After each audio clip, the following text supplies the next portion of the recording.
In the early 20th century, Venezuela was not seen as a global prize. It was a quiet, agricultural nation on the northern edge of South America, known mostly for coffee, cocoa, and cattle. Its towns were small, its infrastructure thin, and its politics largely ignored by the great powers of the world. Few in Washington paid attention. Few needed to. That changed suddenly, and permanently, when oil came out of the ground. In 1914, near Lake Maracaibo, drillers struck oil at a site called U.S.A. What initially seemed like a promising discovery quickly revealed itself to be something far larger. The oil flowed thick and heavy, not in small pockets but in vast underground formations stretching for miles. Over the next decades, geologists would confirm what no one had imagined at the time: Venezuela was sitting on one of the largest petroleum reserves on Earth. By the mid-20th century, Venezuela had become the world's leading oil exporter. Long before Saudi Arabia's rise, Venezuelan crude was already fueling ships, factories, and militaries. Tankers left its ports daily, heading north toward the United States. By World War II, Venezuela was supplying a critical share of Allied oil needs, quietly becoming one of the most strategically important countries in the Western Hemisphere. For Washington, this was not just an economic relationship. It was a security calculation. Oil is not just a commodity. It is leverage. It determines who moves armies, who powers industries, and who shapes global trade.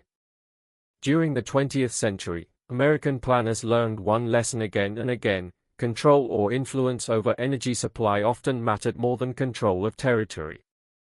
Venezuela, with its proximity to the United States and its enormous oil fields, sat at the center of that lesson. Unlike Middle Eastern oil, which required long sea routes and vulnerable choke points, Venezuelan oil could reach U.S. refineries quickly and safely. It flowed through the Caribbean, close to American naval protection. This made it uniquely valuable, not just abundant, but reliable. By the 1940s and 1950s, U.S. oil companies had embedded themselves deeply into Venezuela's economy. Firms like Standard Oil and Gulf Oil operated massive concessions. Refineries, pipelines, ports, all were built with foreign capital. Venezuela became wealthy by regional standards, but its prosperity was uneven. Oil money flowed upward, while much of the population remained poor. This imbalance planted the first seeds of future conflict. As decades passed, Venezuelans began asking a dangerous question: if our land holds this much wealth, why do so few benefit from it? The answer, increasingly, pointed outward. Nationalism grew alongside resentment toward foreign control. Political movements emerged promising to reclaim Venezuela's resources for its people. These movements were not initially hostile to the United States, but they challenged the existing order that had long benefited American interests. Washington watched closely. For U.S. policymakers, Venezuela represented a paradox. It was friendly, stable, and profitable, but also volatile. Any disruption in Venezuelan oil production could ripple through global markets. Any government hostile to U.S. influence could threaten energy security close to home. This is why Venezuela never faded into the background of American strategy. Even when headlines focused elsewhere, on the Middle East, on Europe, on Asia, Venezuela remained on the map, quietly circled in red. Then, in the late 1990s, everything changed. A former paratrooper with a fiery voice and a revolutionary message rose to power, promising to rewrite Venezuela's relationship with its oil, and with the United States. His name was Hugo Chávez. And from that moment on, Venezuela's oil stopped being just a resource. It became a weapon, a symbol, and a fault line in global politics. When Hugo Chávez won Venezuela's presidential election in 1998, he did not come to power as a radical outsider in the eyes of the world. To many observers, he was simply another populist leader in a region long familiar with them. He promised to fight corruption, reduce poverty, and restore dignity to a population that felt excluded from its own wealth. But from the moment Chávez took office, it became clear that oil, not ideology alone, was at the center of his vision. For decades, Venezuela's state oil company, Petróleos de Venezuela, PDVSA, had functioned almost like an independent entity. Though technically state-owned, it was run by technocrats trained in the United States and Europe. Its priorities aligned closely with global markets and foreign partners. To Chávez, this arrangement symbolized everything he believed was wrong with Venezuela: national wealth managed for international benefit, not domestic transformation. His first major move was to reassert political control over PDVSA. This was not merely an administrative decision. It was a declaration. By tightening government oversight and redirecting oil revenues into social programs, Chávez began reshaping the country's power structure. Billions of dollars were funneled into healthcare, education, and food subsidies. For millions of poor Venezuelans, living standards improved rapidly. Chávez's popularity soared. Washington viewed these changes with growing concern. The issue was not social spending. It was alignment. Chávez openly criticized U.S. foreign policy, forged alliances with countries that opposed American influence, and spoke of building a multipolar world. He used oil contracts as diplomatic tools, offering favorable terms to allies and cutting against traditional market logic. Energy, in his hands, became a political instrument. Yet despite the rhetoric, one reality constrained both sides: the United States still needed Venezuelan oil, and Venezuela still relied on the U.S. market. By the early 2000s, the U.S. was importing hundreds of thousands of barrels per day from Venezuela. American refineries were specifically configured to process Venezuela's heavy crude. This created a strange mutual dependence. Publicly, tensions escalated. Privately, trade continued. That fragile balance shattered in 2002. In April of that year, mass protests erupted in Caracas.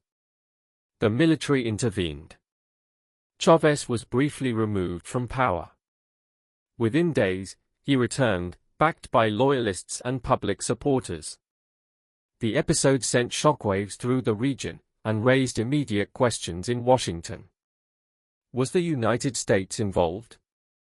No direct evidence ever proved American orchestration, but U.S. officials were quick to recognize the interim government that replaced Chávez during his brief removal. That decision alone permanently damaged trust. In Chávez's narrative, the incident confirmed his deepest suspicion: Venezuela's oil made it a target. From that point forward, the confrontation hardened. Later in 2002, PDVSA executives launched a massive strike, shutting down oil production in an attempt to force Chávez out. The impact was catastrophic. Venezuela's economy ground to a halt. Global oil prices surged. For weeks, tankers sat idle.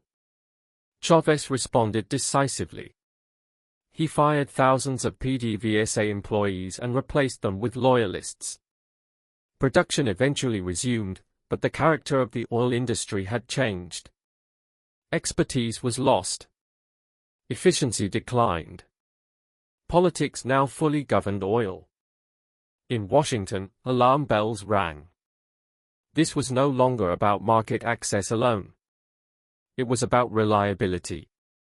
A country holding the world's largest proven oil reserves was now led by a government openly hostile to U.S. influence, willing to disrupt production for political reasons. At the same time, Chávez was expanding Venezuela's partnerships with Russia, China, and Iran. Oil-backed loans poured in. Long-term supply agreements were signed. Slowly, Venezuela began pivoting away from the United States. But this shift carried hidden costs. Venezuela's oil infrastructure required constant investment and technical expertise. Heavy crude is difficult and expensive to extract and refine. As PDVSA's capabilities eroded and corruption increased, production began to fall. Revenue declined even as oil prices rose globally. The contradiction grew sharper. Venezuela had more oil than Saudi Arabia on paper, but less ability to bring it to market. For U.S. policymakers, this created a dilemma. Venezuela remained too important to ignore, yet increasingly unpredictable. Direct intervention carried enormous political risk. Doing nothing risked losing influence over a strategic energy giant in America's own hemisphere. So Washington recalibrated. Instead of overt confrontation, the United States focused on containment, diversifying energy sources, reducing dependence, and quietly preparing for a future in which Venezuelan oil could no longer be counted on. What no one fully anticipated was how fast that future would arrive. Because after Chávez's death, the system he built would begin to collapse, and Venezuela's oil, once a symbol of power, would become a source of national crisis. When Hugo Chávez died in March 2013, the state he left behind appeared strong on the surface. Oil prices were high. Social programs were expansive. The government spoke confidently about sovereignty and independence. Venezuela still claimed the world's largest proven oil reserves. To many supporters, the revolution seemed secure. But beneath that surface, the foundations were already cracking. Chávez's successor, Nicolás Maduro, inherited a system that depended almost entirely on oil revenue, yet produced less oil each year. Years of politicization inside PDVSA had hollowed out technical expertise. Maintenance had been deferred. Skilled engineers had left the country. What remained was an oil industry rich in reserves but poor in capacity. At the same time, Venezuela's broader economy had withered. Manufacturing had declined. Agriculture had been neglected. Imports were paid for almost exclusively with oil dollars. When oil prices fell sharply in 2014, the consequences were immediate and severe. Government revenue collapsed. For a country that relied on oil for more than 90% of its export earnings, the shock was devastating. Inflation surged. Shortages spread. Hospitals lacked supplies. Supermarket shelves emptied.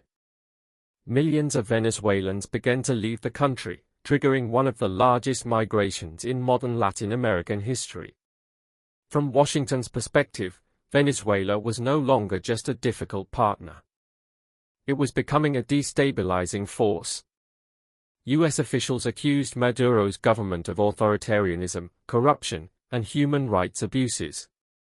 Elections were disputed. Protests were met with force. In response, the United States gradually escalated economic pressure. Sanctions followed. At first, they were targeted, aimed at individuals, not the oil industry itself. But as the political crisis deepened, restrictions expanded. In 2019, the U.S. imposed sweeping sanctions on PDVSA, cutting off Venezuela's access to the American market and financial system. The effect was dramatic. Venezuela's oil exports plummeted. Production fell to levels not seen in decades. Tankers struggled to find buyers willing to risk secondary sanctions. Equipment sat idle. Fields were abandoned. Oil storage filled beyond capacity. This was the paradox now confronting the world. A country with more oil than Saudi Arabia could barely produce enough to sustain itself. Critics of U.S. policy argued that sanctions worsened humanitarian suffering and accelerated collapse. Supporters countered that Venezuela's crisis was self-inflicted long before sanctions were imposed. Both claims held elements of truth. What mattered geopolitically was the outcome. Venezuela's oil, once central to U.S. energy security, had effectively been removed from the equation. Washington had succeeded in one objective, reducing dependence, but at the cost of losing leverage over a strategic neighbor. Yet even in decline, Venezuela could not be ignored. Because oil does not disappear simply because it is unused. Reserves remain underground. And as long as those reserves exist, they shape global calculations. China and Russia moved cautiously but deliberately into the vacuum. Loans were renegotiated.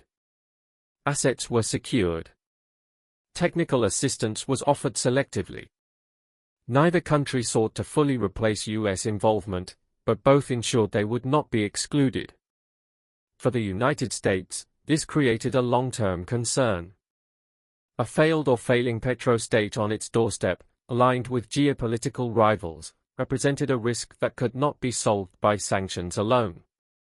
Then history intervened. In 2022, global energy markets were shaken by geopolitical conflict elsewhere. Oil prices surged. Supply chains tightened. Suddenly, barrels that had been sidelined became valuable again. Quietly, conversations resumed. U.S. officials began exploring limited engagement with Venezuela, not as an endorsement of its government, but as a pragmatic response to global energy realities. Licenses were adjusted. Sanctions were partially eased under strict conditions. The goal was not restoration, but stabilization. The message was clear: even weakened, Venezuela's oil still mattered. This moment underscored a deeper truth that had shaped U.S. policy for over a century. Energy geopolitics is not about morality alone. It is about necessity. Countries with vast reserves, especially those close to home, exert gravitational pull whether they are stable or not. Venezuela's crisis had not erased its importance. It had merely transformed it. The question now was no longer whether the United States could ignore Venezuela, but whether it could afford not to manage the consequences of its collapse. And that question pointed toward the future. At first glance, the comparison seems straightforward. Venezuela has more proven oil reserves than Saudi Arabia. The numbers alone suggest power, leverage, and long-term influence. Yet in practice, the two countries occupy very different positions in the global energy system. The reason lies not just in politics, but in geology. Saudi Arabia's oil is among the easiest in the world to extract. Much of it is light or medium crude, sitting in vast, pressurized reservoirs. Production costs are low. Infrastructure is highly developed. Output can be increased or decreased with relative speed. This flexibility gives Saudi Arabia enormous influence over global markets. Venezuela's oil tells a different story. The majority of its reserves are concentrated in the Orinoco Belt, where the crude is extremely heavy, closer in consistency to tar than liquid oil. Extracting it requires complex processes: heating, diluting, upgrading. Refineries must be specially designed. Maintenance demands are constant. Costs are high even in stable conditions. In other words, Venezuela's oil is abundant, but difficult. For decades, this difference was offset by foreign expertise and investment. US and European companies provided technology, capital, and access to global markets. As long as that system functioned, Venezuela could compete. When that system broke, the limits became obvious. By the late 2010s, much of Venezuela's infrastructure had degraded beyond quick repair. Pipelines leaked. Refineries operated at fractions of capacity. Power outages disrupted production. Skilled labor was scarce. Even when oil prices rose, Venezuela struggled to benefit. This is why the United States never viewed Venezuela as a simple substitute for Saudi Arabia. Saudi oil stabilizes markets. Venezuelan oil complicates them. Yet complexity does not equal irrelevance. From a strategic perspective, Venezuela's reserves represent future potential. In a world transitioning unevenly toward renewable energy, oil remains essential. Countries that control large reserves retain bargaining power, even if they cannot fully exploit them today. For the United States, proximity adds another layer. Venezuela is not halfway across the globe. It sits near U.S. shipping lanes, near the Panama Canal, near American allies in the Caribbean. Instability there spills outward, through migration, security risks, and regional disruption. This is why Washington's approach to Venezuela has always been cautious, sometimes contradictory. Harsh enough to signal disapproval, flexible enough to preserve options. There is also a psychological dimension. Allowing a country with the world's largest oil reserves to collapse entirely, especially one that once supplied the United States directly, sends a message. It signals that proximity and history do not guarantee partnership. That message is heard not just in Caracas, but in capitals across the hemisphere. At the same time, overt intervention carries its own legacy. Latin America remembers past interventions clearly. Any heavy-handed action risks unifying opposition and strengthening anti-US narratives. So policy oscillates. Sanctions are tightened, then loosened. Dialogue opens, then stalls. The goal is not resolution, but management. What Venezuela reveals, more than anything, is the limit of oil power in isolation. Reserves alone do not guarantee prosperity or influence. Institutions, expertise, and trust matter just as much. Saudi Arabia built systems to convert oil into durable power. Venezuela, over time, dismantled many of its own. Yet the story is not finished. As global energy demand evolves and geopolitical alignments shift, Venezuela remains a variable no major power can fully discount.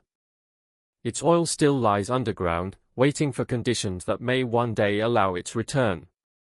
And as long as that oil exists, the United States will continue to watch, calculate, and respond. Not because it wants to, but because it cannot afford not to. For more than a century, Venezuela's relationship with the United States has followed a pattern that repeats itself with striking consistency. Periods of cooperation give way to tension. Tension hardens into confrontation. Confrontation eventually softens, not because differences disappear, but because reality intrudes. That reality is oil. From the first tankers leaving Lake Maracaibo to the quiet negotiations of recent years, Venezuela has occupied a unique position in American strategic thinking. It is not simply an oil producer. It is a nearby oil producer with extraordinary reserves, a complex political system, and a history intertwined with U.S. energy security. This combination makes indifference impossible. When Venezuela prospered, it mattered because it supplied fuel and stability. When it radicalized, it mattered because it challenged influence. When it collapsed, it mattered because instability spread outward. At no point did it stop mattering. This is the central lesson of Venezuela's story. Natural resources do not operate in isolation. They magnify existing strengths and weaknesses. In countries with strong institutions, oil becomes leverage. In countries without them, oil becomes pressure. Venezuela's tragedy was not that it had oil, but that oil became the substitute for everything else. Political compromise, economic diversification, institutional resilience, all were gradually eclipsed by reliance on a single resource. For the United States, the challenge was never deciding whether Venezuela was important. That question was settled long ago.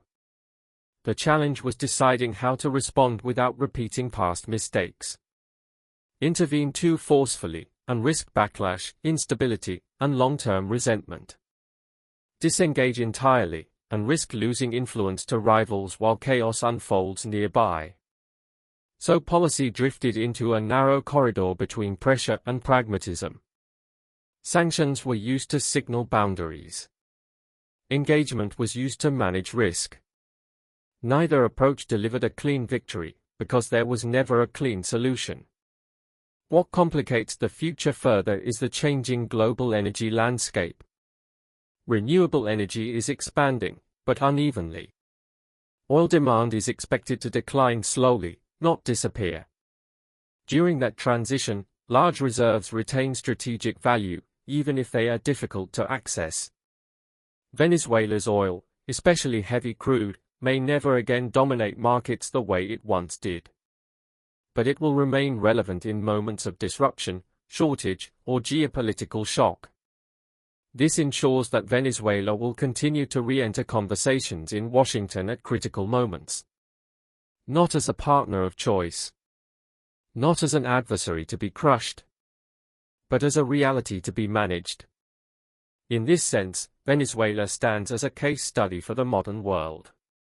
It shows that resource wealth can attract attention without guaranteeing control. It shows that power derived from oil is fragile if it is not supported by institutions and trust. And it shows that even the most powerful nations are constrained by geography, history, and necessity. The United States did not involve itself with Venezuela out of ideology alone.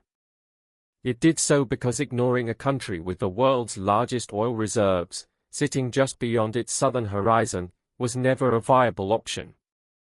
That remains true today. And it will remain true for as long as Venezuela's oil stays in the ground, waiting for a future that has yet to arrive.